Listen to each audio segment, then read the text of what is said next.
ГСП онлайн. Городские новости сейчас. Вторник, 11:00. Центральная аптека ООО «Фармация» на Комсомольской площади. Дирекция готовится заморозить цены на ряд препаратов. В республике уже существует список жизненно важных лекарств, которые не должны стоить слишком дорого. «Фармация» в рамках этого перечня выделила самые востребованные. Это 33 препарата широкого распространения. Обезболивающие, желудочные, антибиотики, а также лекарства для сердечников, астматиков, диабетиков и других больных. Это распространяться будет только на препараты заводского изготовления, причем препараты определенной дозировки и определенного производителя. Основной критерий попадания лекарств в список – его востребованность. При этом препараты не обязательно самые дешевые. Роль играет популярность завода-изготовителя, а это мировые и российские бренды.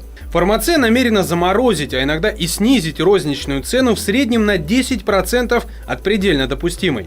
Но убытки не пугают, куда без этого. Приходится чем-то не то что жертвовать, но идти навстречу. Социальная работа должна все равно выполняться аптеками.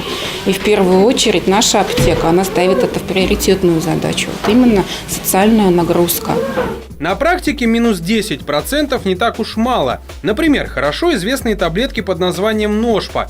Сейчас в аптеке на Комсомольской площади упаковка 24 штуки стоит 148 рублей. Предельно допустимая цена 245, а вскоре «Фармация» будет продавать коробку за 141 рубль. Все препараты по выгодной стоимости будут помечены желтым ценником, не пропустите. Ценовое похолодание стартует 1 апреля во всех аптечных пунктах ООО «Фармация». До июля планируется держать цены в узде, далее как позволит рыночная ситуация. В любом случае, уточнить все детали можно в аптечном информбюро. Телефон 76 70 35.